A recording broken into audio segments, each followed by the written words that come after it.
This is an oral history of James Joseph Salonia, spelled Salonia. My name is Michael Parker. I'm a volunteer with the Samuel Proctor Oral History Program at the University of Florida. Today's date is January 7th, 2026, and I'm here at the home of Mr. Salonia in Chiefland, Florida. Mr. Salonia, would you please state your full name? Joseph Salonia. And when and where you were born? Lawrence, Massachusetts, on Mill Street. What date? What date? 1925. So it's 100 years old next month. You're 100 years old next month. 101 years. 101. And how do you feel?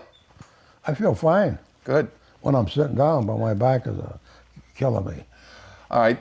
First question. What was the earliest memory you have as a child? I was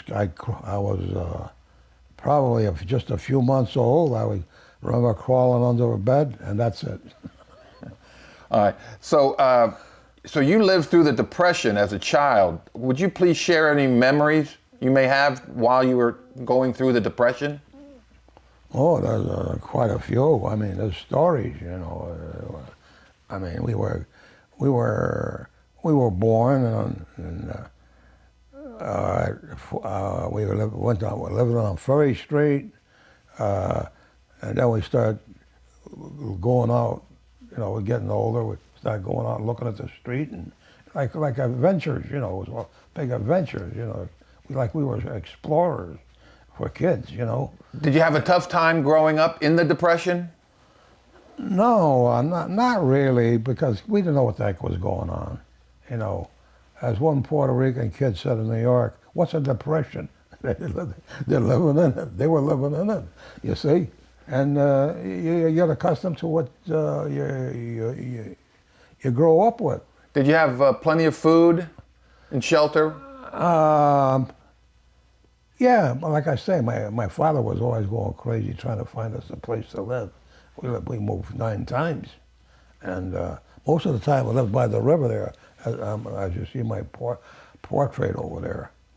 And yeah, it was tough for my buddies, but my father had to do something, so he became a fighter without training, just to make a buck. That poor guy must have got hit bad, but he had a following, and his buddies. He didn't have time to train, and he had a bunch of buddies. They were mostly all gambling. Everybody was a gambler during the Depression, trying to make a quick buck, you know. And like I say, if my father was here, I'd put him on my lap and say, "Sorry, Dad, I never knew what you was going through." Mm-hmm. You know, poor guy was all. He did everything. Then he started making moonshine. Hey, now we're making a big buck, you know. Then the mafia came into Middletown and said, "We're taking over." And my father and his buddies looked at him. Is this guy serious? Yeah, you guys got to, you know. They shot him right on the spot and sent him back to New York with the address in their wallet. Yeah, in a crate. And they never had no more trouble with the mafia. So. That's a great story. How about your mom? Tell us something about your mom. Yeah, well, she was an angel, naturally. You know that story on TV with everybody loves Raymond. Well, to my mother, I was Raymond. You know, she was like a beauty. You know, like my daughter took over. I steered her towards becoming a Christian and a real nice lady she turned out to be. And I mean, somebody dropped something, she'd say, "Well, hurry up and help her," or an old lady need help, she'd be there right in a minute, you know. And my mother, she was working at a mill on Mill Street in Lawrence, Mass, and she got a cold, and her mother was giving her a lot of trouble, so she wanted to commit suicide. You know what the suicide was? She opened up the window at the factory in the winter, sucking in that cold air, and it cured her cold. And then from there, I don't know much, and we moved to a Green Place and on Green Street. Did you go to school? Did she go to school? Did you go to school? Yeah, What, do you recall the elementary school name? Johnson School. My father also went to the same school, same teacher, Miss Kagwin. And did you go to junior high? Do you know the name of the junior high that you attended? Oh, that was a Middletown High, but I never went there. Okay. I went up to 8th grade because of my medical condition with my eyes. What happened? Well, the kids were sliding there at Central School there, and one kid was sliding on his feet and doing in the gutter on the ice, and he hit me with his elbow, and almost knocked me out. I got in the classroom, and everything went black. So I was afraid to say anything. I just stood there in the black, and then the lights came back on. I got on my head, so I could see. So I knocked my prison off kilter, where one eye would look straight ahead, the other one look different, and it was putting a strain on my eyes and my shoulder because I had to compensate, and now my shoulder was drooping. So I've been through the war and everything with that bad eye. I was shooting with my bad eye. This is my good eye.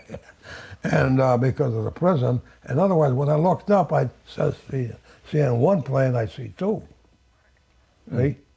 But so when I got home, I started getting into scuba diving. I'm getting seasick just being on the shore.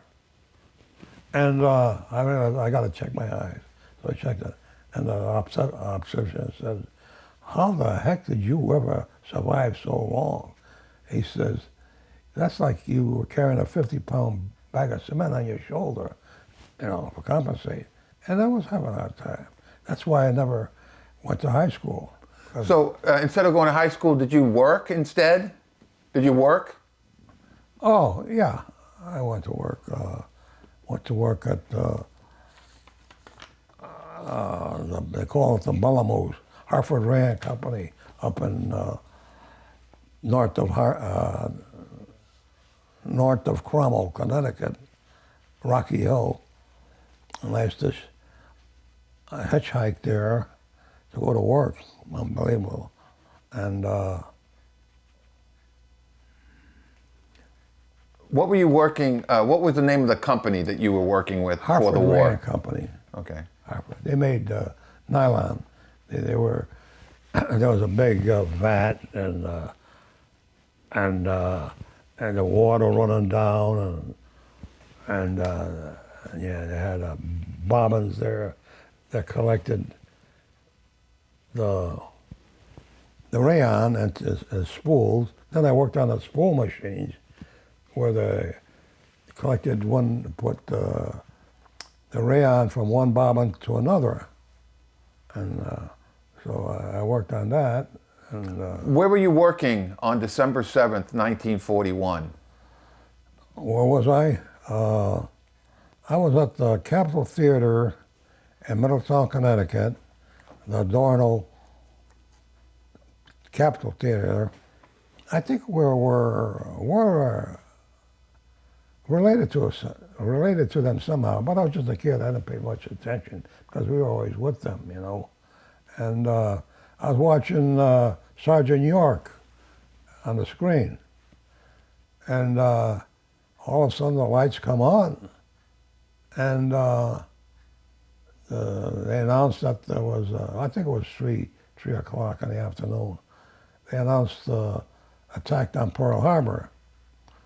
And that's where it was then.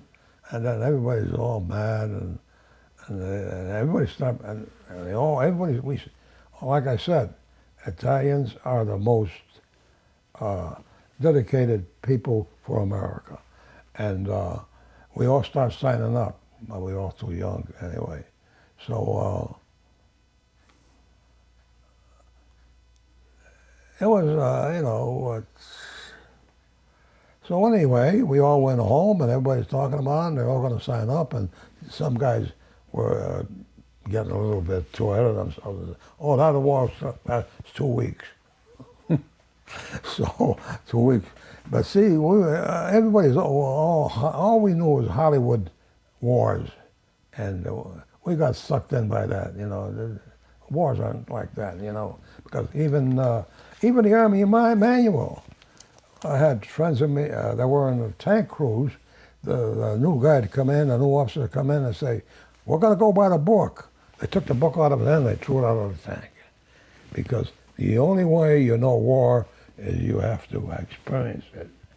And you ain't, no, there's no general, we should throw out a whole bunch of generals that never had infantry experience because they're just duds.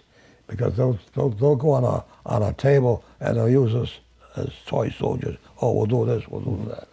Nothing goes according to the book. So after the theater and you went home and you discussed, I'm sure, with your parents, did you get drafted or did you enlist? What happened? Well, I had my father take his little child, 17 years old, to Hartford to sign up for the Navy. I want to go in the Navy, you know. I want to get on the gun, knock down all the Japanese planes, you know. And war. Well, anyway, so my mother wouldn't sign, and I waited to get drafted, and then I got inducted about April 1943, went to Fort Devens, Massachusetts. All right, you went to Fort Devens, Massachusetts, and what happened there? Not much. I can't remember much there, but see, I like I say, I should give you my childhood upbringing first before we get there. But the thing was, we got there. They took that picture there. I got on the wall, and with the hat while I was still a civilian, and then I signed up for waist gunner on a B-17 while I was in there. So then I had to go to school, and I still have a test paper here of all the different, about 30 different planes for crying out loud. You know, that's a big deal. So so I'm on the train. We're ready to go to Dover, Delaware, to train on a 50 caliber. And so I'm on the train, and the sergeant finally shows up and he says, "Okay, you guys, I got to scratch off 15 of you guys off the train. There's too many volunteers for waist gunner." Boy, am I glad I never been there, because I knew a couple of pilots. I mean, 40 degrees below zero. Oh my God, you know. And so I waited for the next day, and in between that, I'm waiting. I'm sitting outside of some billionaire took a party for us, and he had a huge mansion, and so I never even went inside. What am I going to? I'll see big rooms and small rooms, you know. So I stood out on the bench, and I got approached by a lot of weird guys that were in the Army. They said, "Come on, let's get out of here while we got a chance," you know. So what happened? Where did you go? Where did you go next? Next, okay, so no, I was going to Dover, Right. Delaware. The next day, I get on a train. Now I'm going to Fort Hood, Texas, in the tanks.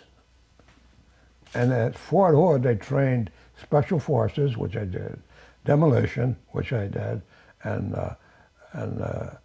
SEAL type training, and oh, there's a good funny story there. And then I was there, and I went on my first guard duty, You want to hear that one? Oh, sure. Okay. There was a causeway. They went to the back of the lot where all the tanks are. Okay. The car, and when it got wet there, it got a little flooded, and it's all murky. So the sergeant takes me to my post, my first post, and he says, "Okay, this is your post. Nobody goes across this causeway." So he starts going away. Sergeant, wait a minute. Whoa, whoa, whoa, whoa, whoa, whoa, whoa, whoa, whoa. Look, I said, I'm a teenager. You know about Murphy's Law? You know about teenagers, right? Oh, boy. So I said, now you say nobody. Who's nobody? He said, nobody. I said, how about Colonel? No. How about General? No. How about Eisenhower? Shoot him. He wants to go. Yeah. So I said, "Holy crap! I'm a world conqueror here." So I'm there, and at 3 o'clock in the morning, a lot of some black soldiers there. And they come in drunk. They're not supposed to be there, because of segregation.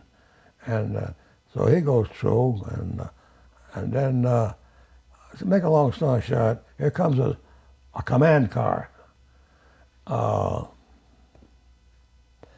By the way, the general of Fort Hood in 1943 was gay. Okay. So Okay. the command car is coming up. All right. So 3 o'clock in the morning, here comes a squad car, not a command car. There's 4 two-star generals in there. Hey, Sergeant, who's going to come? What was I going to do if I didn't question them? They would have gone through. So I got the gun, I got the M1. Soldier, stand aside, we're going through. I said, you're going nowhere. 4 generals, right? I'm in command of 4 generals. So I said, you better move out of the way, we're going to come through. I loaded the gun up. So I got out of the headlights. I go and he sticks his head, "Soldier, where are you?" I says, "I'm over here and loaded." He said, "What are you going to do with that gun?" I says, "I'm going to blast the hell out of you guys." I would have stood it. 4 generals. What happened? Oh, another. Like I say, if Murphy Law is going to happen, it happened that day and night. So he backed the car up, and he backed it up like Lou Costello movie, comedy, real quick. And what the hell were 4 generals doing at 3 o'clock in the morning? Funny, Fort Hood is we used to call it the A-hole of the United States. More guys got killed there than the infantry companies from accidents and stuff like that. Even the chaplain went over the hill. Yeah. And so I said, well, I'm going to see what the heck the sergeant's going to have to say tomorrow morning. So tomorrow morning, nothing is said. You know why? The sergeant was sitting behind a desk with a recruit in front of him, cleaning out his 45. Boom! Greased him like Trump got greased. So the sergeant was going to talk about anything after that. Yeah. So, and then I don't remember very much after that. There was Fort Hood used to be called Camp Hood, North Camp Hood, and South Camp Hood. They were same camp, but they were several miles apart. So that happened at South Camp Hood. All right. So where did you go after Camp Hood? Oh, well, Hood. then that was, then, see, I say you should know my childhood, because when we were kids, we did everything. Jump over fences to go to school, swimming in all the lakes and ponds in Connecticut. You see that river over there? See the pilings out in the middle of the river? Us kids, before we're 10 years old, we used to roll out there borrowing rowboats. We'd tie the boat up, go up the pilings, and start diving off the top. How many kids are going to do that today? How many? Not many. Not many. They're all pussies. That's why I'm so proud to be a World War II soldier. You won't believe it. Okay, so after Fort Hood, where did you go? Okay, where am I now? Then I go through this training of demolition. Then there was a title Pioneer, that's same as SEAL and Special Forces. There were also airborne troops there. They were always hiking, running. And we used to do those several-mile speed hikes, and people were dying like crazy from the heat. The training that you received, was it hard? Was it hard? The training you received, was it hard? No, after going through what we went through, kids, holy mackerel, we were in the silver mines. We were camping all over and walking all over the whole place there. I said, when are we going to have basic training? They said, you already had it. I said, well, when did we have it? That's how tough our lives were when we were kids. We did the walk, all right? You know what that walk got us? I walked 45 miles in one day and 15 hours up Italy. 15 hours. Yeah. While you were training in basic training and all the other training that you received, did you stay close to your family by riding home? Yeah, yes, of course, sure. How often did you write home? Pardon? How often did you write home? How often? Yeah, do you remember? Oh, probably every week. They had that email. It was a quick letter system, and it was just just say a few words, and they telegraphed it out there, yeah, to your parents. All right. Well, tell us when you got your orders to go overseas. Where were you and what happened? Well, I was in Fort Hood. The outfit I was being assigned to shipped off early for Kiska, Alaska. Thank God for that. So when I came in, here's a little side note. When I came to that barracks where people come back from the vacation, and then they tell you where you get assigned to, I get to go through the back end of the barracks, and there's two guys sitting way over on the other end. So I said, okay, I walked over there. Hi, guys, how you doing? And so one guy gets up and he says, hi, I'm Jack Parr. And what's your name? It was Jack Parr, 22 years old. And we hit it off just like that. You know, two screw-ups got together. For the people listening to this video, tell them who Jack Parr is. Jack Parr was the first talk show host, and where Johnny Carson? Parr, yeah, he was the first one, and so we had a ball, and we screwed up a lot. We had we knew nobody in the barracks, and so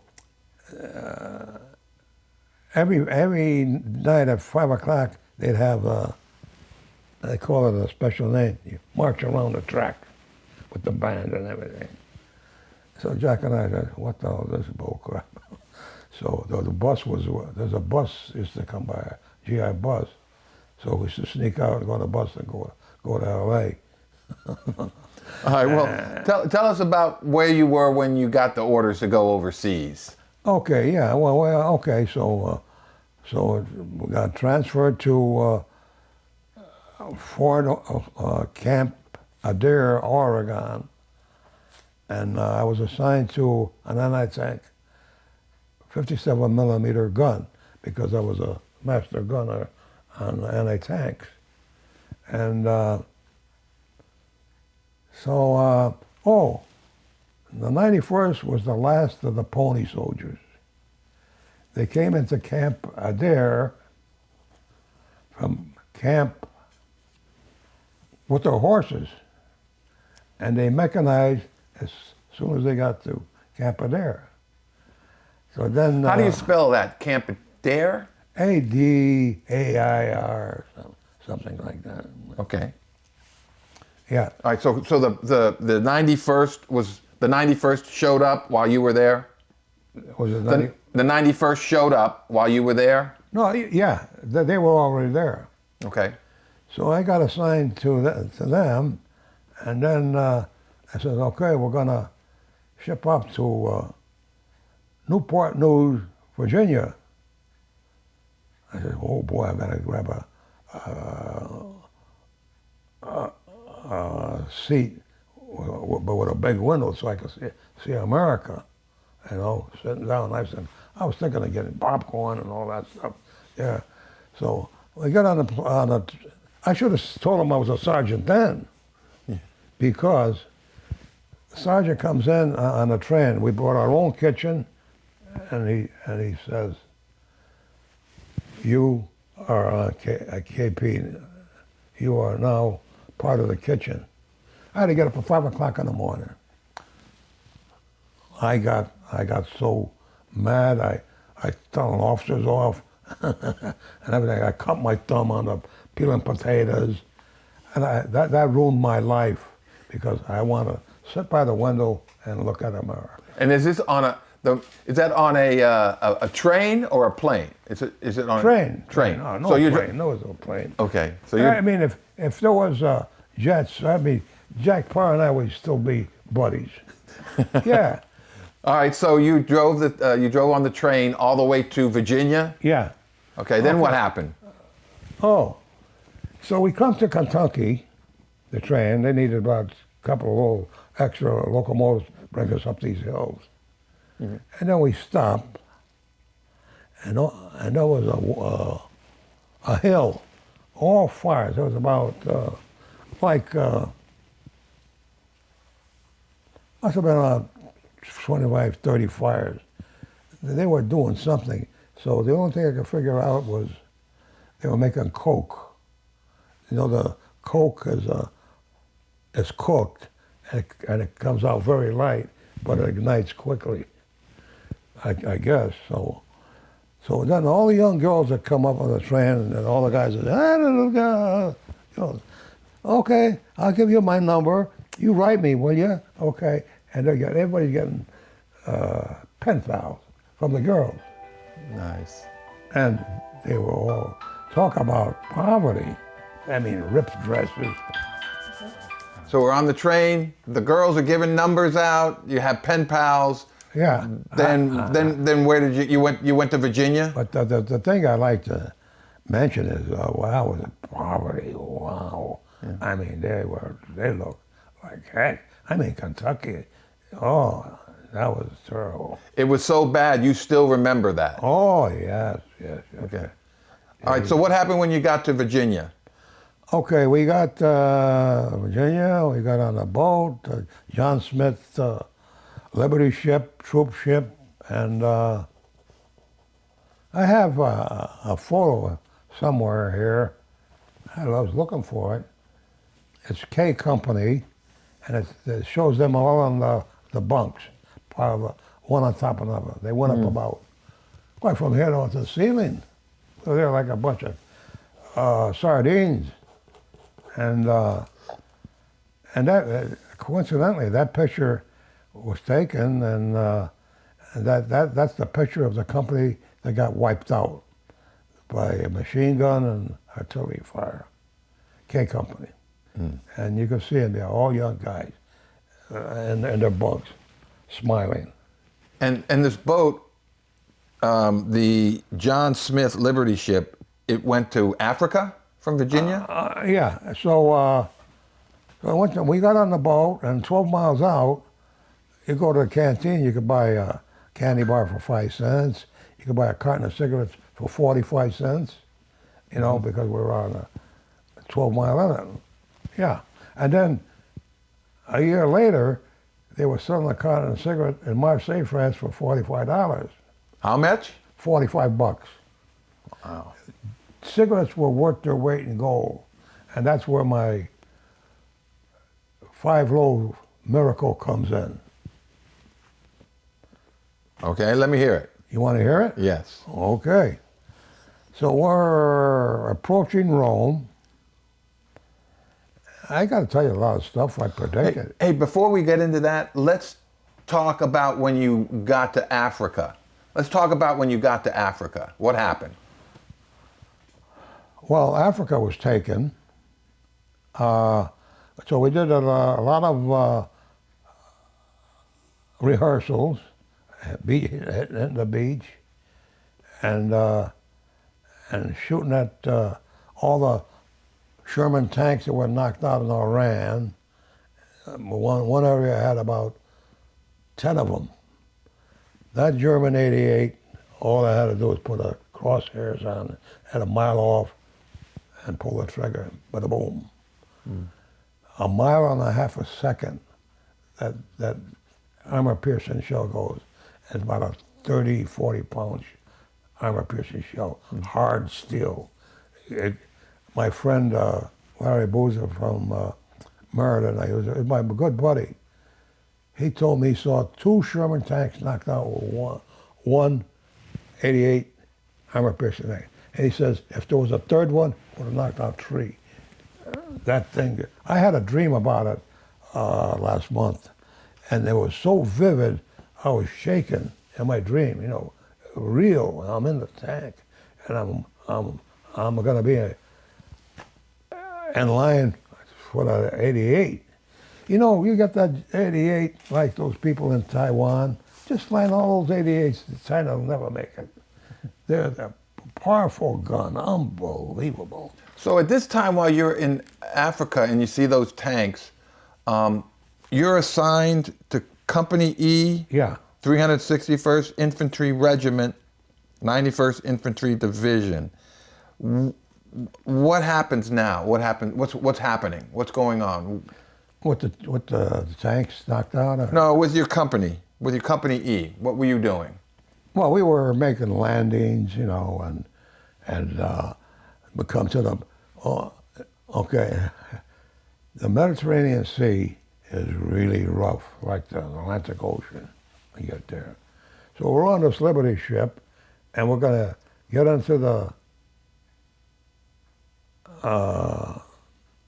Higgins boats, troop carrier. Okay. So we're all getting into off the cargo net down, and the waves are so big that the ship would stay at its level, and the waves would pick up the troops getting into the troop ships down the cargo net. That the boat will rise about 10 feet. So you could imagine the guys coming down they're falling into the boat and scrambling and everything else. So anyway, once we were in the boat, we head for the shore, and everybody's getting seasick, and we're glad to get off. And then we come to the barbed wire, and we had the Bangalore torpedoes. They're 4 feet. Each one is about 5 pounds of TNT. And you snap them together, and you put them through the wire, and you snap them at the end and snap them. Then the last one has the fuse. So when the end of the torpedo is at the end of the barbed wire net, you pull the fuse on the last one, and you step back just a few feet. Torpedoes about from here to and on, from the camera on, and then it goes. It's a good system, because when the 40 pounds of TNT go off, it created a huge black cloud for camouflage. And what the torpedoes did is split wire like you split your hair and leave a white space like that to run through. And while you're running through, you got all this black smoke covering for you. In other words, you can't be seen. That was a good weapon. And so this was happening in Africa as training? This was Yes, training? Yes, yes. They had a big LST boat out there with all kinds of racks of rockets, hundreds of them. And then they were firing them at the shore.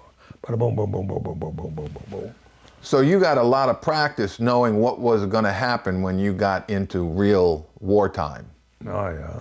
All right, so what happened after Africa? Where did you go after Africa? Okay, so we got on there and we heard that a ship got hit by German Junker 88s the day before. And then we shipped out to Naples. We sailed by Sicily when our parents were born, but we never stopped there because that was already taken. And we went along the shore because the ship didn't want to get silhouetted by the subs that were in the Mediterranean. So we sailed, and I'm looking at the mountains and see. So the subs couldn't see their profile because of the mountain background. You know what I mean? Mm-hmm. It camouflaged them. And then we hit Naples. Then we had to get off of Naples, and Naples was loaded with sunken ships. Oh my God! It was shallow water, and some of them were sticking up out of the water. Now, are these Allied ships or are these? Oh no, these were just anybody's ships that got hit by Germans and Americans. They're all over the place. So, so we had a gangplank going. We got off on a barge, and there was a gangplank going from the barge to a sunken ship. So we walk across the ship to the other end. There was another staging plank going to another ship, and then to another ship was upside down. So now we're walking on the bottom of a ship that turned over. It was about 100 feet long, and so we finally got there and got off, and all destruction, stuff. So then I started talking to some Italians. I said, "How are you making it here?" He said, "Oh, the government supplies." Because there was so much destruction. How the hell could the government keep track of all that destruction over there? So then we got in an area where we were ready to, as a staging area, it's ready for more new assignments. Mm-hmm. And when I'm sitting there, here comes all these, it was foggy, and here comes these guys, these police, all dressed up in colonial clothes.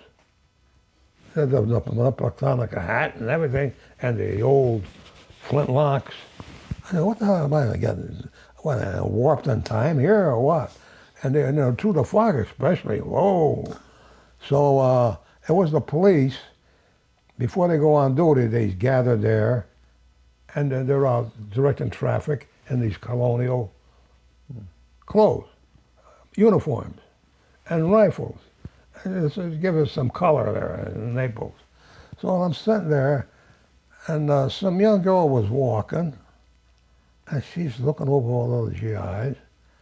Then she spots me, and she comes right at me. And she comes, and she's standing there, and she was so hungry that she couldn't just barely talk. And I said, "How you doing?" So she said, she couldn't say it. "I sleep with you with those crackers." What did you do? I went and banged the hell out of the dog. I was a virgin then too. Yeah. And You gave her the crackers. It cracked my heart. Yes. And I said, oh no. I said, I had to make that. Here. Hey, I took it out of the other guy's hands, and the other guy's hand. Hey, what are you doing, Joe? I said, hey, this girl is starving for crying out loud. I said, you go to the truck and get another box of K-rations, you know. So I gave her a whole bunch of them. So I told her, what was her trade? I'm an opera star. Wow. If I knew anything about allotment, I would have gave my monthly pay to her. Oh boy, $50 a month, right? Oh boy, for come back duty, you get another $10, $60 a month. Whoa, $10 a month. Your life is every day you wonder if you're going to die or not. And then you get Pelosi, Pocahontas, and I mean these fools with $200 million. So tell me, worthless pieces. So tell me, after Naples, After Naples. where did you go? Okay, here we go. So we went to Bagnoli. Funny thing is, one of the guys in our dive team's name is Bagnoli. And at Bagnoli, they had a seventh repo depot there, where all the guys come out of the hospital, they go there to a camp.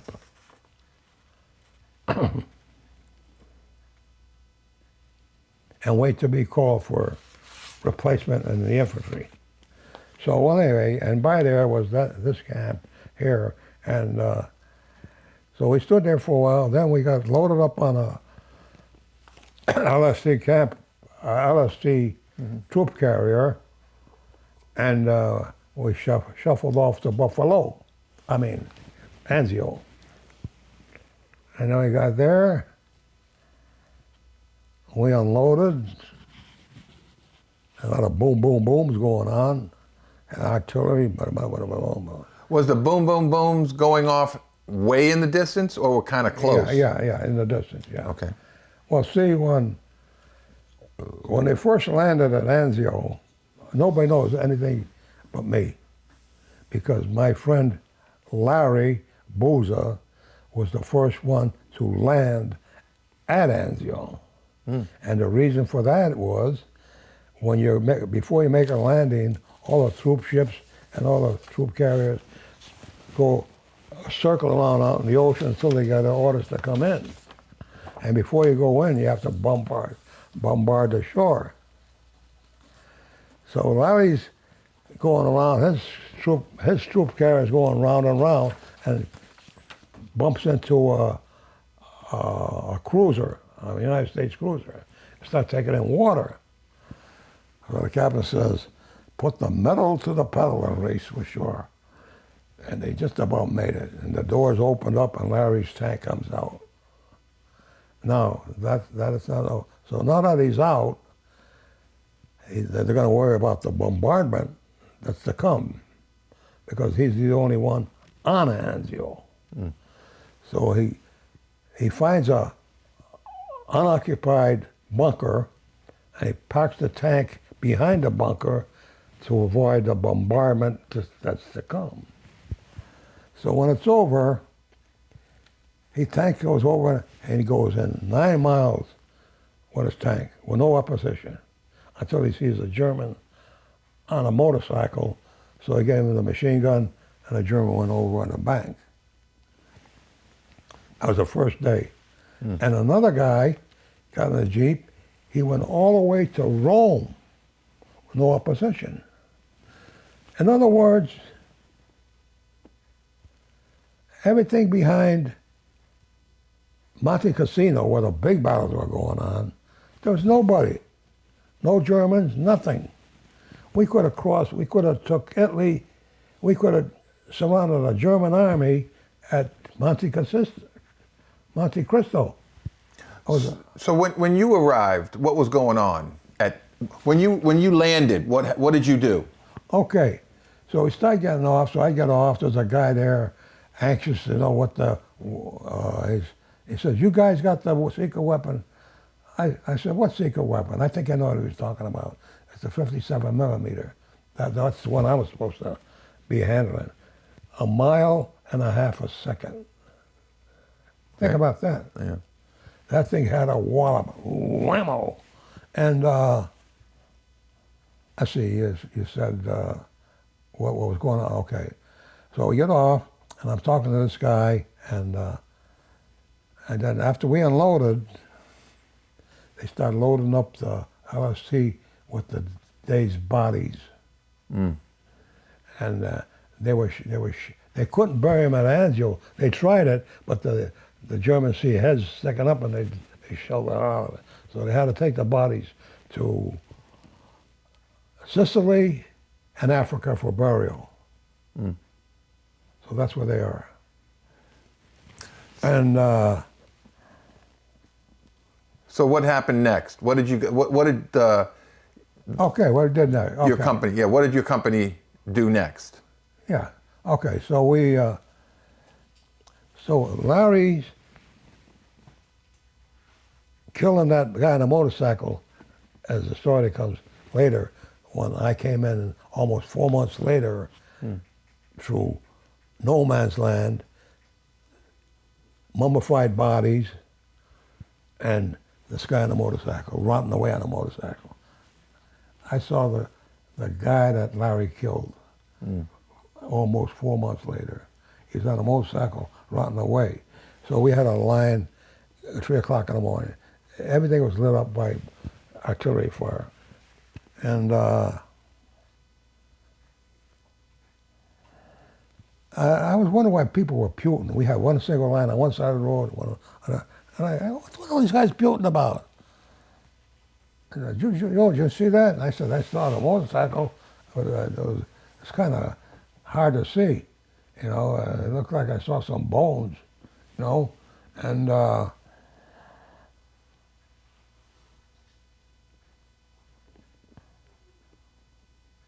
then we moved on by there, and then we took a left turn, a right turn, to go relieve the 36th Texas Division, Infantry Division. Well, before that, before we moved out,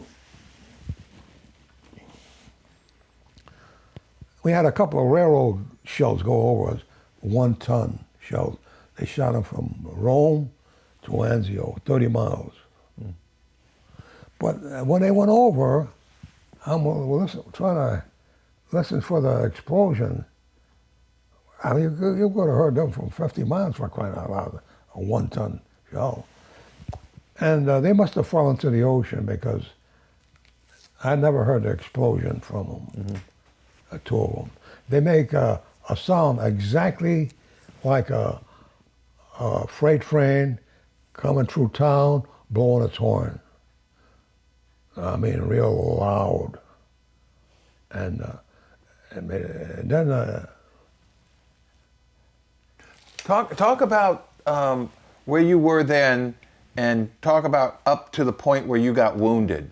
I found this document online that said that you were wounded in June of 1944. Mike,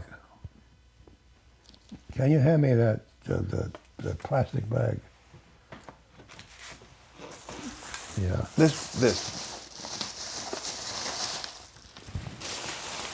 This is my mother had relatives in Melilli, Sicily, Naples, and Grosseto. I never knew that until I got home. This is just one of our units digging in. Show the camera. Show the camera. Okay.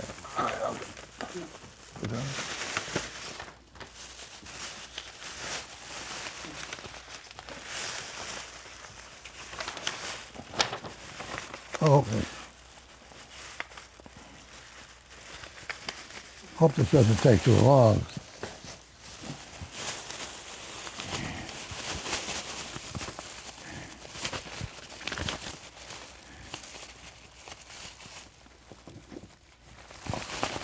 Too bad we...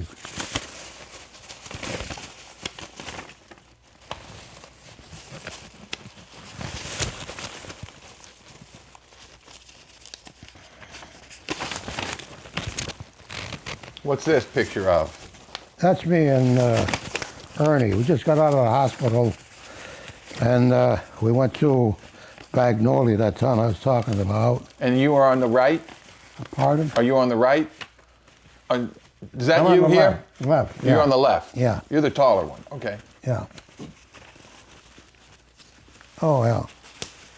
Well, I could have saved some time here.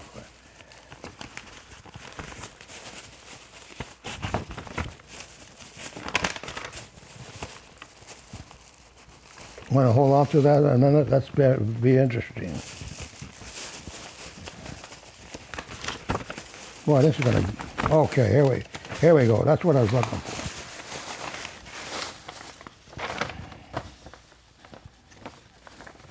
Okay. This is the before I got shot. All right. At 3 o'clock in the morning, we arrived at that hill. Okay. I'm going to show this. Top here. of the mountain. You were at the top of the mountain. Yeah. Okay. We arrived there. We were. They call us night fighters. I never realized that because we did most of our traveling at night, and we at 3 o'clock in the morning we plank ourselves right in the middle of German territory, and that's why they call us the Wild West Division. Mm-hmm. And so while we were there, Hager and I, my scout buddy, were digging in right at the top there, and down in the valley, there was it sounded like a Sherman tank racing its motor, real heavy duty. He was trying to draw, I don't know if it was a Sherman tank or a German tank, and he was looking to draw some fire from heavy artillery. So, in the course of us digging, he comes down with his little pick, and I had my mini shovel. He comes down, and there's a bank here. And that, they were shelling about a half a mile down in the valley, maybe even a mile. And one of those heavy artillery pieces of shrapnel came right between us. Clunk. We looked at each other, whoa. And then we started digging in again. And then later on, get that picture again. Later on, I don't know, they knew we were there. Because here come these screaming Mimis. They're a terror weapon, rockets. And they come about 15, about 15 at a time or something like that. And you ever hear the old fire engine? Or it's like about a bunch of fire engines coming out of wide open with their sirens going, and that's what these were doing. And they were coming, holy crap! And they were, my ears were, we're gonna die, because they were just only a few feet above us, hitting the trees. And they were so loud that you tighten up. I'm dead.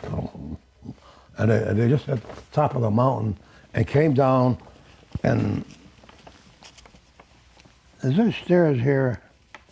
I have a picture with the stairs. When we came down, there was a dead German on the stairs. Yeah, there's some stairs. There's some stairs right here. Yeah, okay. Now, there was a dead German there. And he must have got killed from the overshot over that hill. Over that hill. It just passed the hill, and now it's got airspace, and he probably got killed there. So sometimes they put a sheet over his back. He must have had a real raw wound there. He was dead. So then we had some firewood from the Germans, so they took off and retreated to a little hill. Is this where you get wounded? Yeah. Okay. So we come down, and So I'm a lead scout, the patsy. You know, see, that's another thing I could expose here. All scouts are replacements, because if you and I were in the same outfit for a year, we'd be bonded, right? Now, if you got killed or I got killed, they're gonna feel bad because you were bonded. But a replacement comes, nobody knows him, he gets killed. Oh, the replacement got killed. So that picture here with the flag is what's left of my platoon. We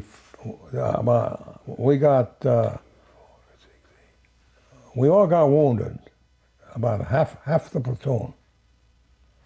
Because when we went to the hospital, we had a reunion at the hospital from wounds all on our legs. And one guy got killed. There was Sierra. Well, let me approach that one. So we get there before we start moving out.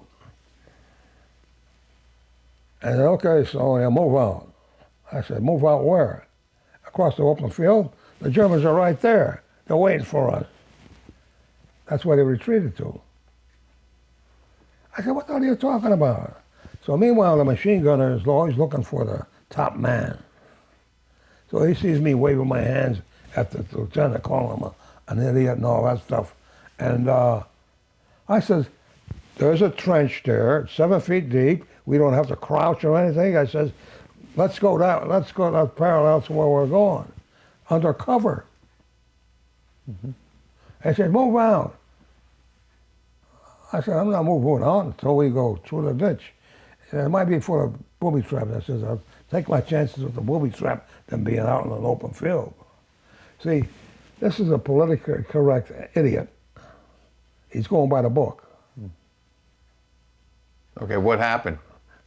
What happened? 1 second later, after I said, if you don't get me killed today, I never will be killed. Here I am.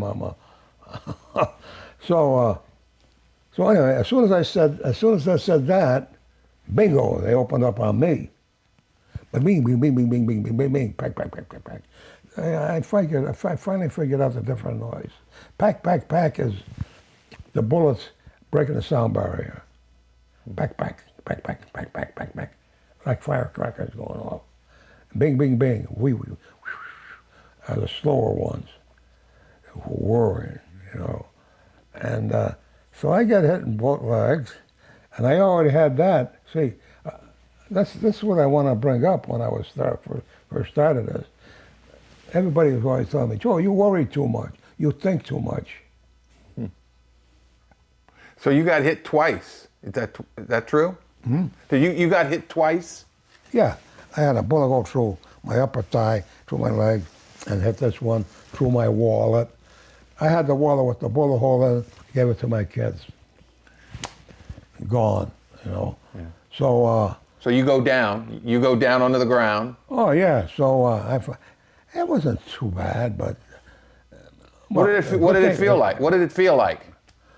Oh, it felt like, well, let me tell you first. I had this day planned weeks before. What do I do? See, what if I get in this situation? What do I do? See, I planned it before. What if I get hit real bad? What do I do? No matter how bad I hit, it's going to be called Plan A. And if I'm hit bad, I'll use all my strength and energy to find cover.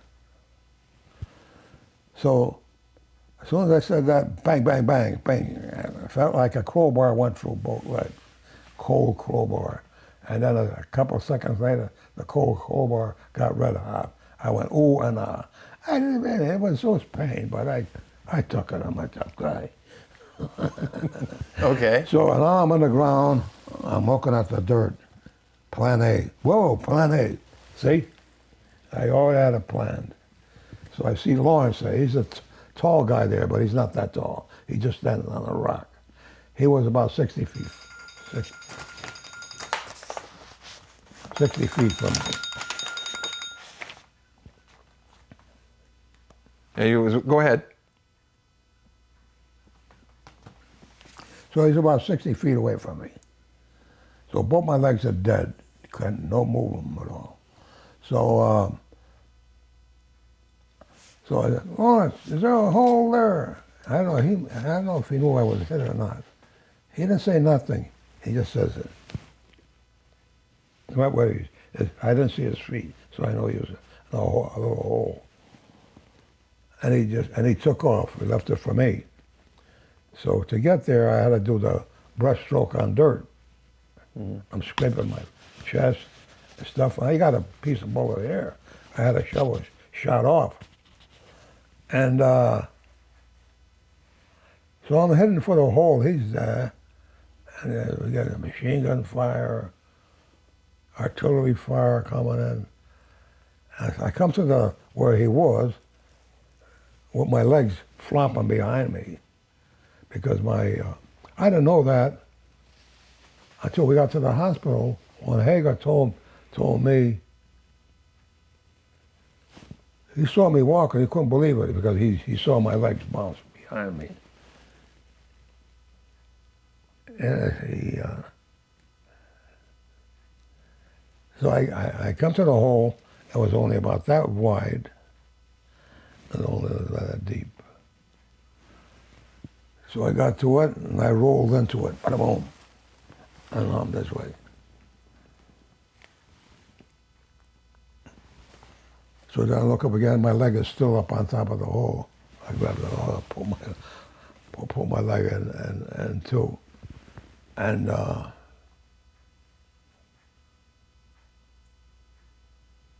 then some other guys, a bunch of guys got in. They're going,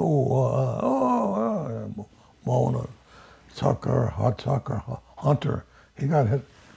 He was about 8 feet from me. He got hit here, and the bullet went between his skin and his body. About 5, 6 feet. He was a big red lion.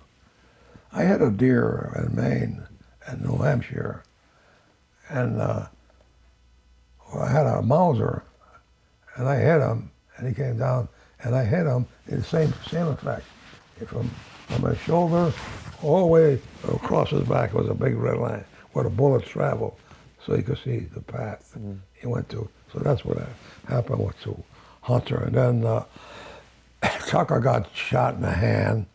Well, I think he just did that. He wanted to get out of there. A lot of guys shot themselves in the big toe to get out of it. I mean, so yeah, the toe was the big one to get you out of there. Right. So I'm there. So who's hit here? A medic comes along. Over here, I'm hit here. I said, okay. No, I'll send a medic over. It was some other guy. And so the medic comes over and I said, get the hell out of here. You're going to get killed. I said, head for cover. Oh, he must have been an angel. Because he came and he's so calm as hell. I said, what's anything wrong with you? He said, you worry too much. Did you remember do you remember his name? Huh? Do you remember his name? No, I should. That's where I goofed up. Yeah. So he comes in, I'm looking at my wound, there's 2 red blotches. I wasn't bleeding. We were all dehydrated. That's why. Mm-hmm. And so he's there. So I put powdered sulfur on my wounds and bandages them up. And then he's taking out his canteen. I said, what are you doing? I gotta make some cocoa for you. Under fire. I said, you all right? And he says, you worry too much. Take out the canteen, takes your time. Drop the cocoa in there, mix it up, drink it. Then did he give you pain medicine? Did he give you pain medicine? Oh, I don't know what morphine was. So you want a morphine shot? I says, no, of course not. I don't want no morphine shot. I thought maybe it'd knock me out. I want to be awake, you know, because I'm always thinking and worrying about what's my next move. And so he does that, and he finally goes away. He says, okay, let's get the little birds to pick you up, you know. And then my Colonel Chef shows up with Roger, the sergeant. He was a gentleman sergeant. He talked to you like like a priest. And they come over. I said, "Get the hell out of here! You're going to get killed. Head for cover." And then he says something. I smiled. He said, "So that's what you look like when you smile, you know." So I said, "Come on, get out of there." "Oh, you worry too much." Then I'm waiting for the little birds. Then I look, after he's gone, then look alongside of me, and there's Sierra laying right alongside of me. I didn't even know. No, he fell there after I told these guys, get out of here before you get killed. And then next thing you know, he's laying there, his brains are showing. He got hit by a 8mm machine gun bullet, and he was unconscious. And I was saying, what the hell? How'd you get here? Right alongside of me. I never heard him fall or anything. See? I thought what I was telling these people, you head for cover. Sierra must have been running by me or something, and he got hit. And he's dead. So, this is going to be interesting now. So I'm there.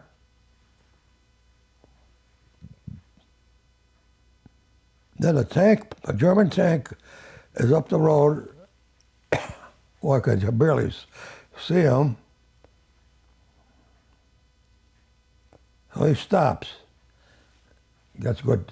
Nobody knows tank warfare more than I do. I've been right in the middle of it. They stop. I know what he was going to do. So at the same time, the little birds come out, two guys. Oh, I'm in the hole. Where you hit? I don't know. I'm crunched up, and I don't feel much pain. So I don't know. I'm pretty sure I felt a couple of go hits here and there, and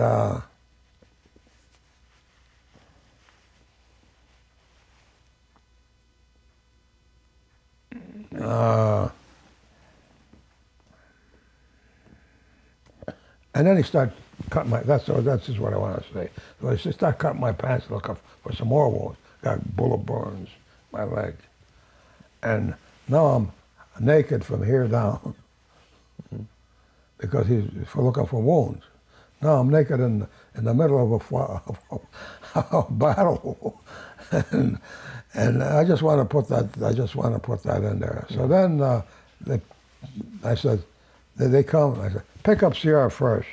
I says, because he needs you more than anything else. So I said, he'll never make it. We're going to pick you. You'll make it. So they pick me up. We come to a barbed wire fence. And come on. They're getting the wire cutter cutting, and I'm worried about the German tank, but because I know what he was doing. They're going to see. Tank warfare is like in the movies. Before a tank comes around the corner, two guys get out of the tank and they crawl on their bellies to see what's around the corner. And a tank gun, see? Mm-hmm. And so they pick me up, and then they worry about the tank. I says, don't worry about the tank. You know, just do what I tell you. And they carry me down the road where the first aid station was down the road, about 100 yards. They carry the artillery come in, they drop me on the road.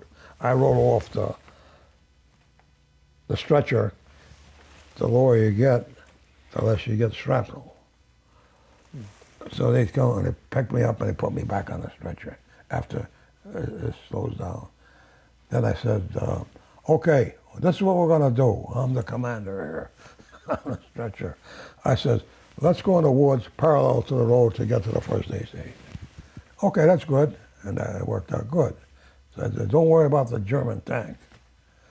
So in the meantime, when we're going down to the first aid station,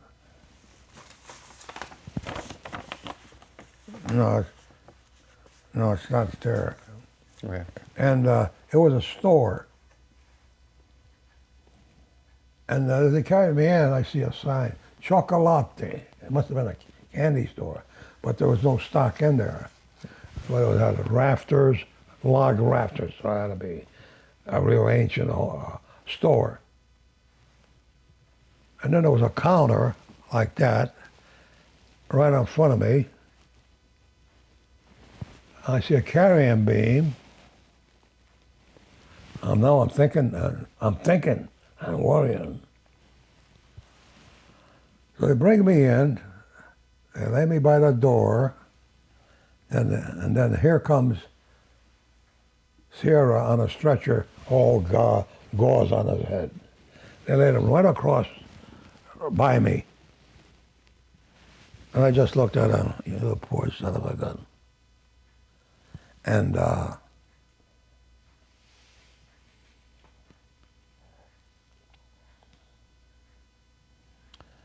mean, I was as tough as a rock at that time. I mean, I was a good soldier, but not when the artillery came in. That put terror in my eyes, heavy artillery. And I'll prove it to you. I have a book there, and you could read a passage. And so Sierra's there. So now it's time. So I'm looking now. I'm thinking. I see the counter. This is in the book. I see the counter. Okay. I see a carrying beam.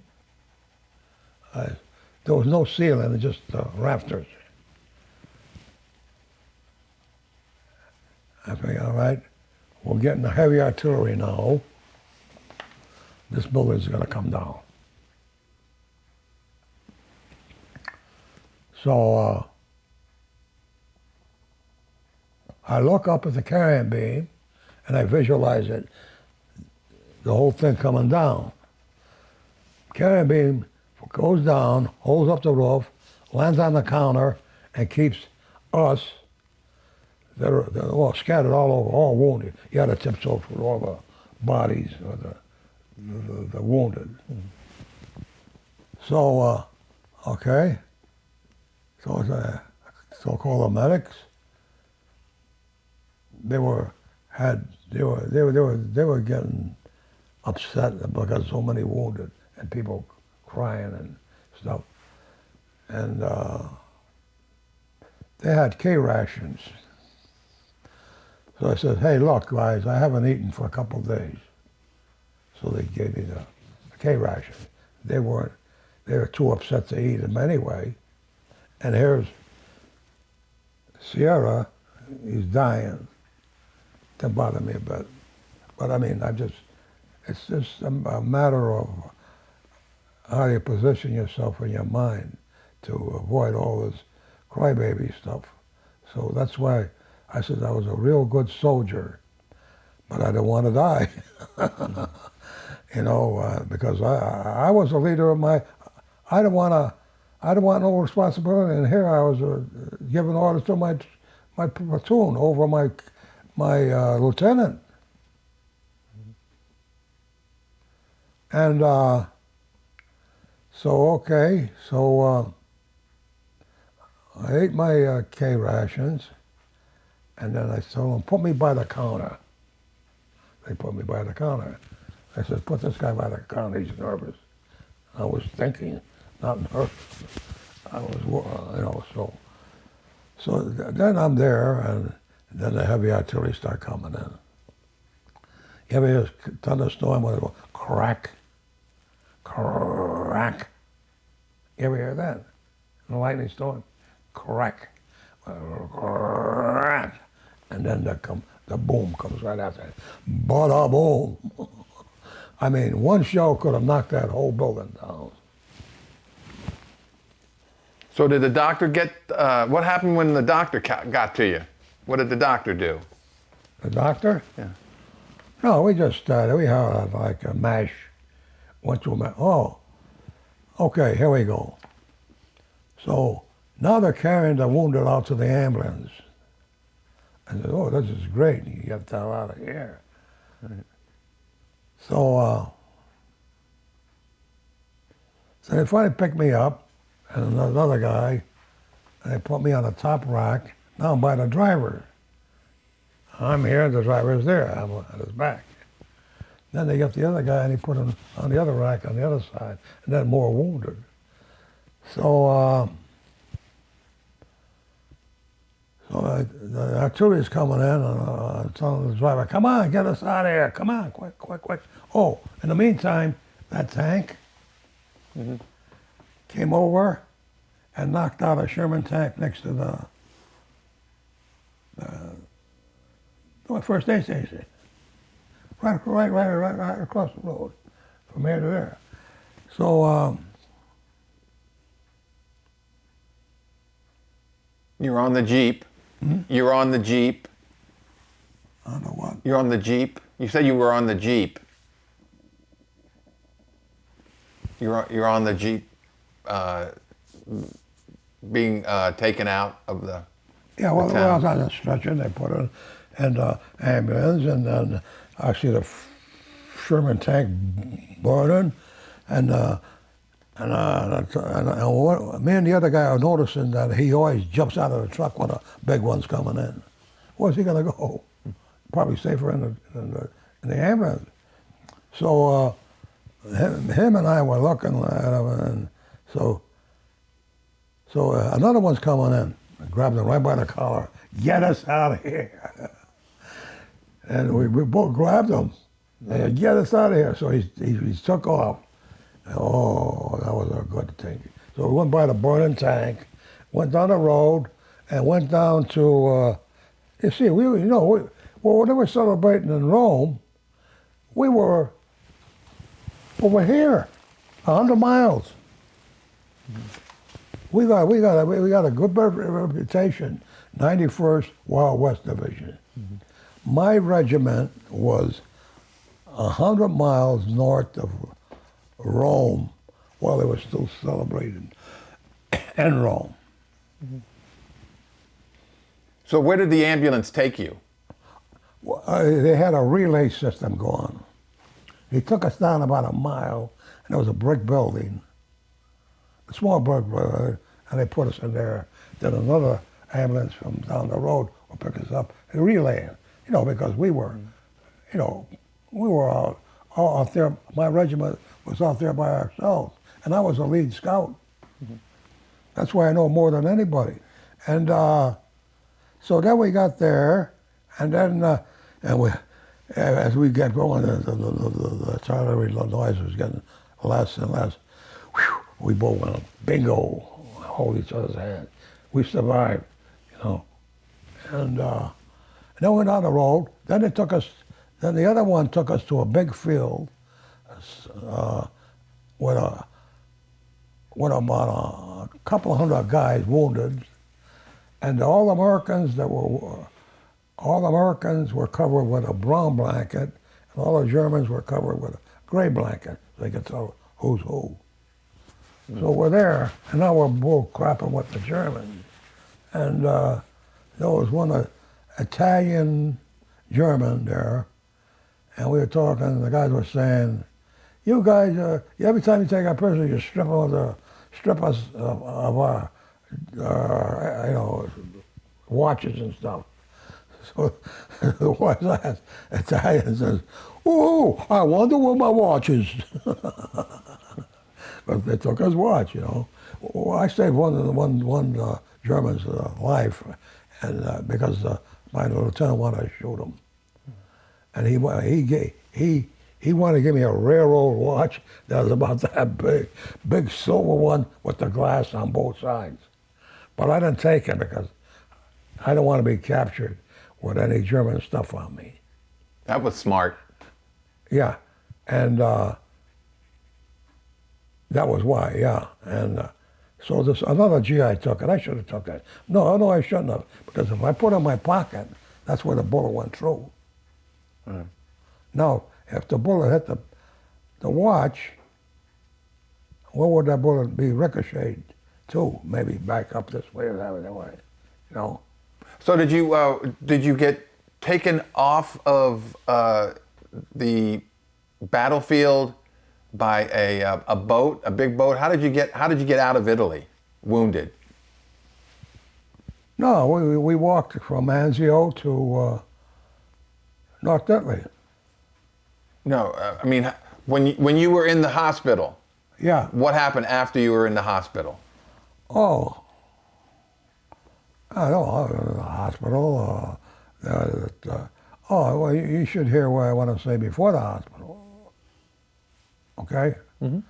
Okay, so yeah, it goes to a big field, there's Germans there, and all wounded and stuff. So then another ambulance took us to an airfield we captured the previous day, and there were some C-47s there, and they loaded us up on the C-47s. Oh, okay. And with Germans and GIs, I was on the top. This is why I know more than anybody.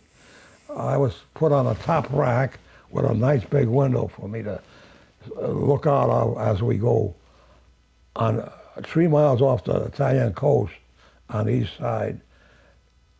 And I'm looking at the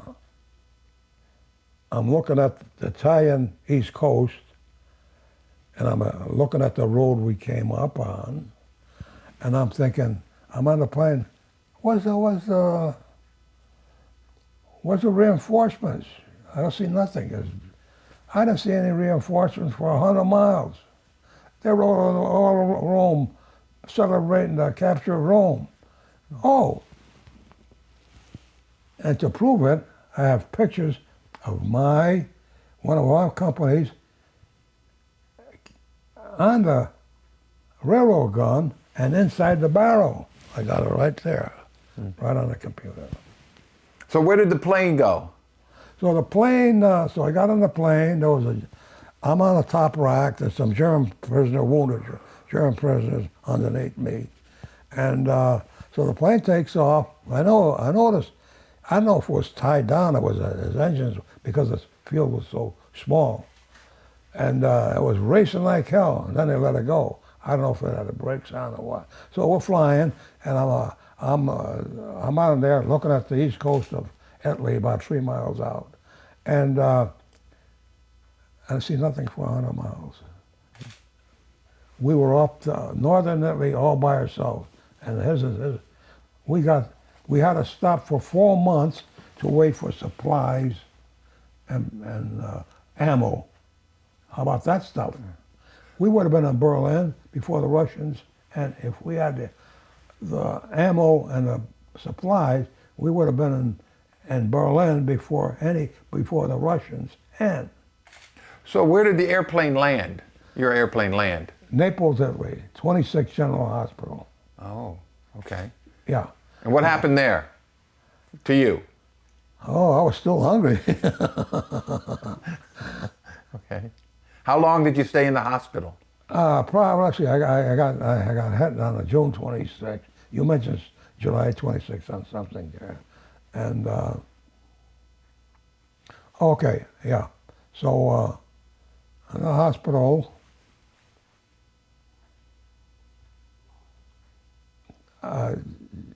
July and August, and a couple of months. And when I weighed myself, I was 118 pounds. Now, if I had 2 months of food and water and sleep, how many pounds could I get in 2 months of good living? 4 pounds? Would I gain 4 pounds? Yeah. Yeah, so I must have been about 114 pounds because we went night and day. and the 91st Wild West Division. They used to park us right in German territory every night.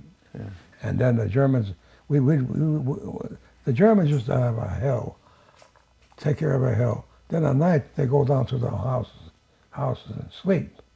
At 3 o'clock in the morning, we go by the same house. You know, they're sleeping, they're only about 6 feet away from us, and we go to the hill. So we're on the hill, and so when the morning comes, we dig in, and then the Germans start coming out of the house. Yeah. So this is why I say every man for himself. So So let's get back to how long after the hospital. After the hospital, how did you get back to the United States? no, I was still. I went to France after. Oh, okay. Joined. How did you get to France? By airplane? No.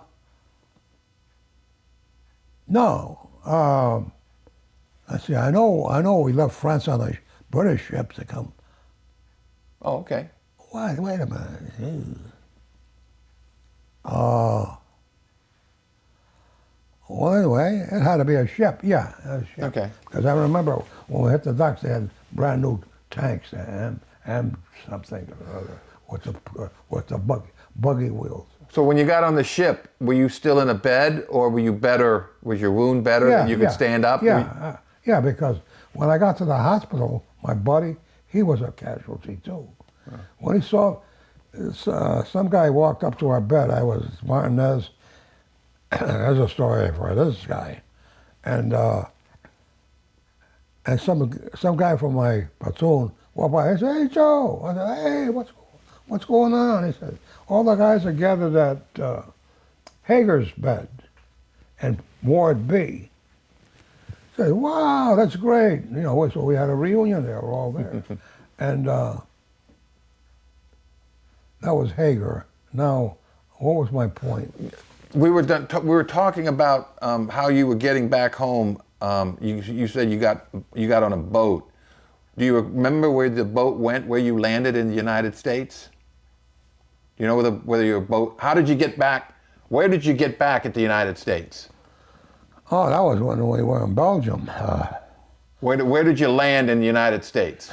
Fort Dix, New Jersey. Fort Dix. Okay. And what a ride that was. 22 days. We had 6 storms. I got a picture of the Wasp carrier with the deck all bent out of shape, 50-foot seas. Oh, holy moly, gee. So it took you 6 days to get back? 22 days. 22 days to get We back. were on the water for Christmas and New Year's, 46. So we got New Jersey, they gave us a big dinner. And all the World War II guys were milk drinkers. And they had us a big steak and everything and quarts of milk on the table. Everybody was a milk drinker back then. But the proof to that is, like I told one guy, he said, milk is poisonous, you know, and all that. I said, how come all the people that live in dairy countries are big people? The milk for bones. That's why. All right. So when tell us how you got out of the military. When did you get out of the military? What did I get out of the military?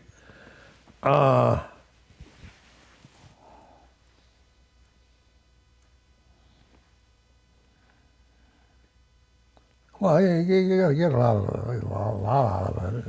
When did you get out? When did you leave the military? January 1946. January 12th. Yeah. Yeah. Where were you when you got out? Private. Where? Oh, Jersey. Then we took the train home. Then you took the train home. Yeah. And tell us about what happened after the war. What did you do? Just took it easy. Yeah, there was a 5220 club for veterans. You get a check. What's 5220? 5220 is, I think it was 50 weeks, $20. Okay. Big bucks, boy. For Okay. staying alive. Hey, I got out that $10 a month for combat pay. Whoa. And so, what did you do? What did you do for work after the war? Work? Yeah. What did you do? Well, I took it easy for a while, 5220, and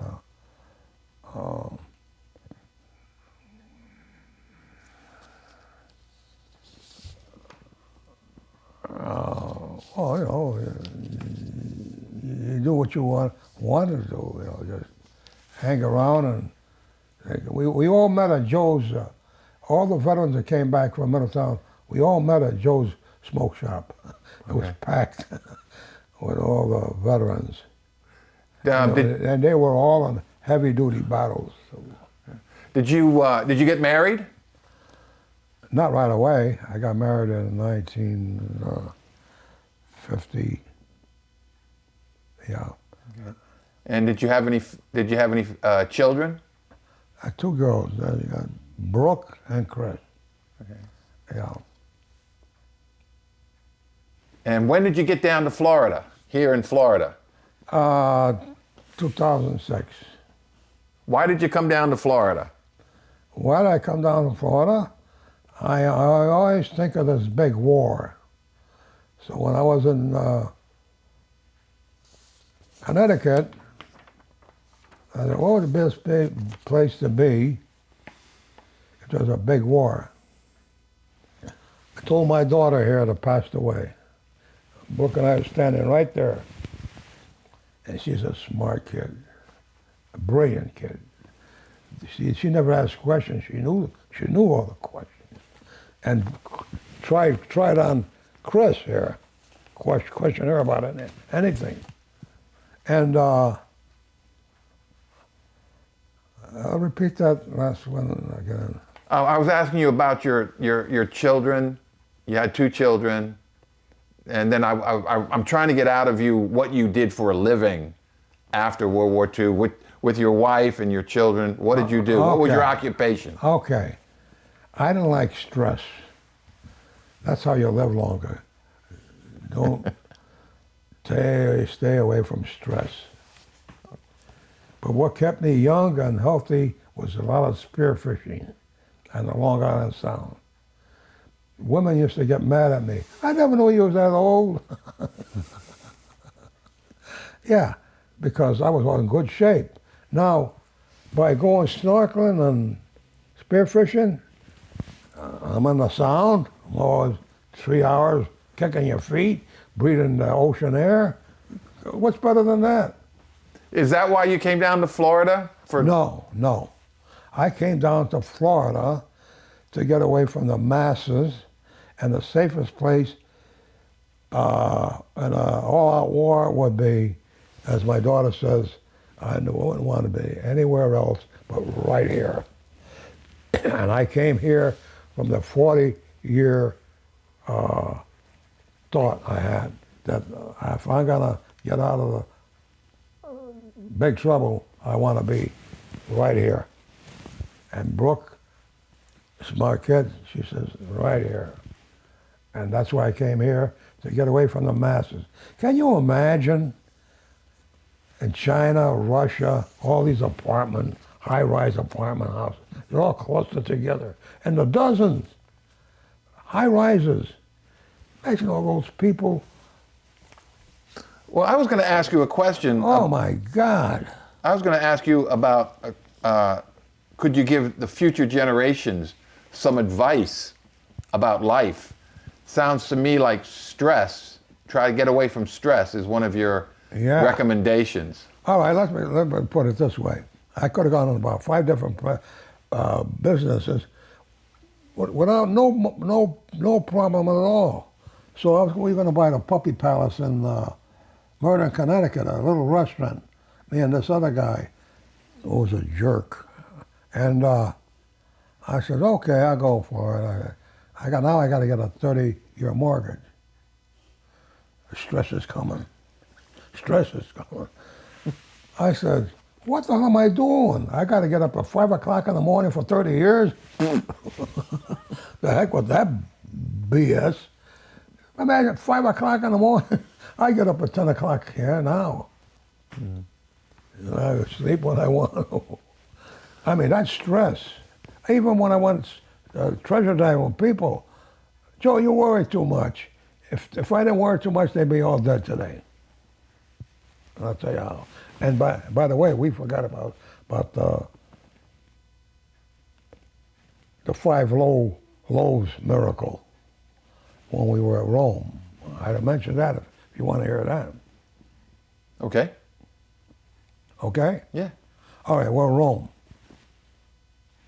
Rome is just a day away. So while I was there, I solved a mystery. Is this about the 5 loaves? Yeah. Okay. Yeah. So there was Berlin Sally. Yeah, I'm going to throw that in too while I was there. Berlin Sally used to broadcast at Anzio from Berlin, propaganda. She knew everything certain soldiers, knew the life history of most of the soldiers at Anzio. And nobody knows to this day how, but I solved that. And the way I solved it is that when we were camped at some place, the Italians. Here. Okay. No, it's all right. Okay. The Italians were walking around there, and they're picking up papers. The papers letters that were written by their people in the States. So they would get the letters, and they would sell them to a German agent for big bucks. The German agents would radio Berlin Sally, Joe Schmo from Buffalo. His wife had twins today. Solved it. Nobody knows that today. They still don't know. I told the sergeant, he must have got killed because he never reported it. All right, so let's go. All right, so, okay. So, all right, we're there. It's 5 loaves. So, we're there, my squad, 10 guys.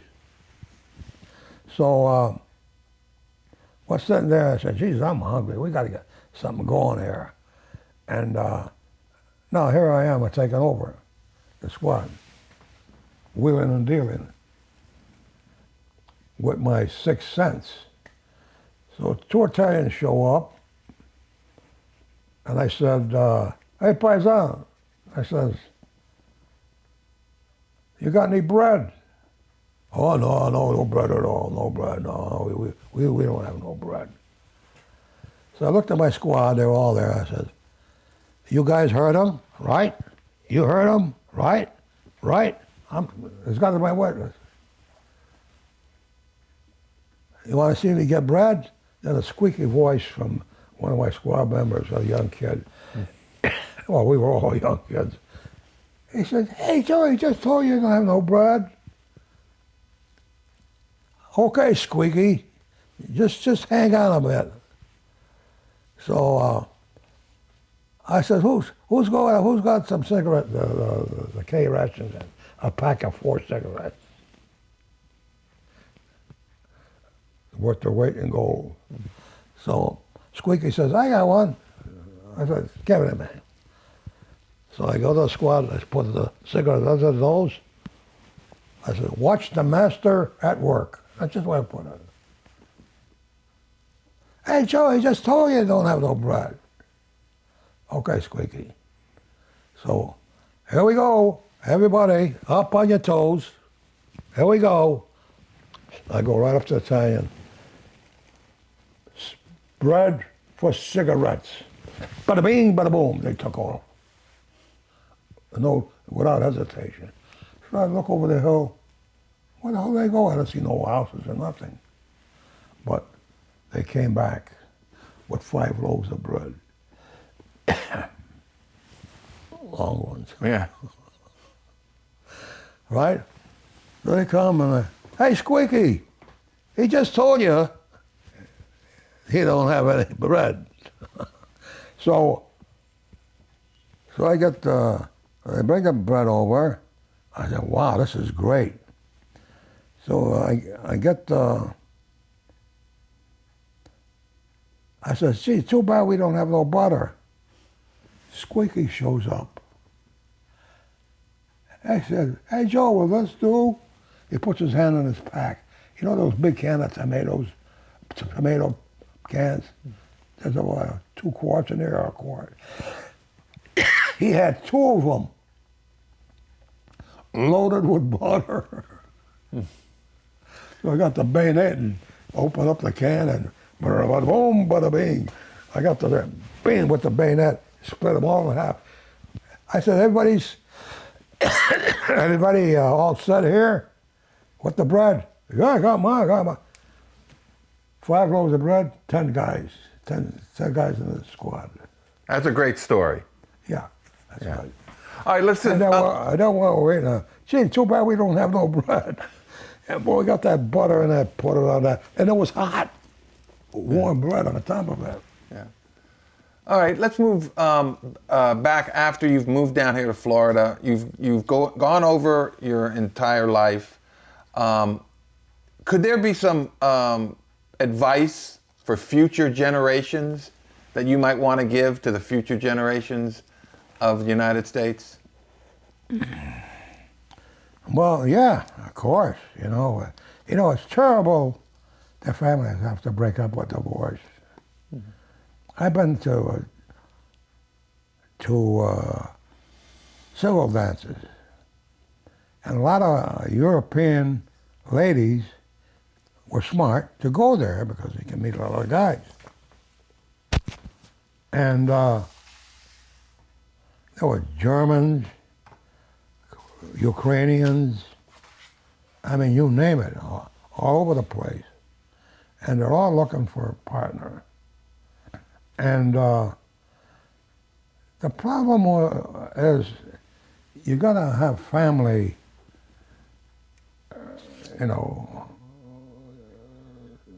gatherings and stuff, because all this crap that's going on today, I've been out with millionaires and stuff like that, but they had beach houses from Rhode Island to New Haven, Connecticut. I've been in them. Well, they move in with them. I was on some guy,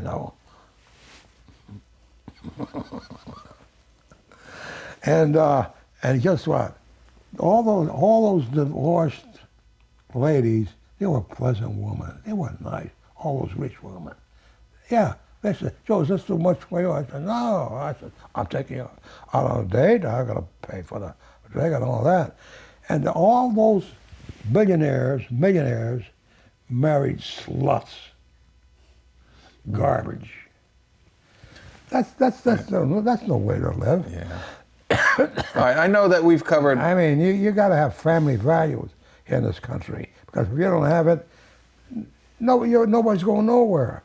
You realize all the people millions of people in this country that are suffering and can't sleep at night because of divorces, one thing or another. That's no way to live. I agree. We've covered over 100 years of your life today. We've covered over 100 years of your life today. Is there anything else that you might want to document or say before we end this video? Well, it's like I say, we better start going into family values, because the way this country is today and we're talking about millions, maybe 1 billion people all over the world suffering from divorces and you name it. I mean, I'm telling you, it's crazy. There's a lot of people suffering because they don't have family values, too. All right, this ends the oral history of Mr. James Salonia. Mr. Salonia, this was an honor speaking with you today. It's not often someone gets to talk to a real American hero. You and your generation saved this country, and America thanks you for your service. Hallelujah. Okay.